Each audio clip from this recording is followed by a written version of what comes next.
Rents in the Portland area are skyrocketing, and that's leaving a lot of renters simply frustrated. So several people are pushing for change, and some are now campaigning for the controversial practice of rent control.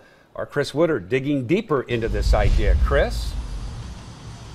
For weeks now, we've been hearing from those who say there is no single solution to help people who are struggling with high rents. Now, a lot of people say more apartments, increasing the supply like these units behind me here will help. But just that promise and that hope is not enough for some. So yeah, I mean, I am currently a renter. Tori Abernathy is aware of the struggle. I had some really horrible experiences with a landlord for a space that I was renting. And she knows she is not alone. It's sort of like that bottom line that has been really cut out. I found out rents in Portland are growing at twice the national rate, according to a recent Zillow study.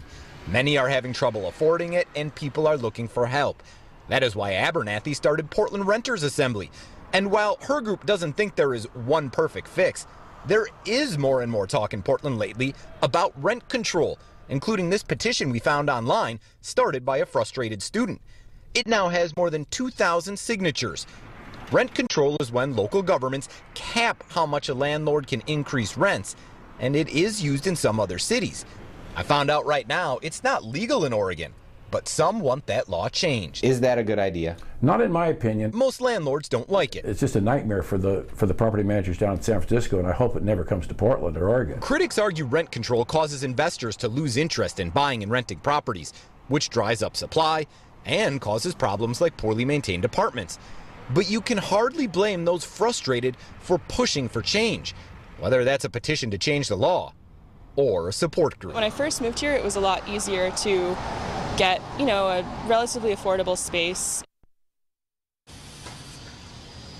So what is the answer here? That's something we keep looking for, and some do maintain it's as simple as supply and demand, and there needs to be more supply before those prices go down. Others say that these rental rates and the amount of single-family homes are tied together, and that until we start seeing more single-family homes, the rental rates will stay high. Live in North Portland, I'm Chris Woodard for KORN 6 News. We're going to stay on top of this issue, rent control here in the Portland area. Very interesting concept. Chris,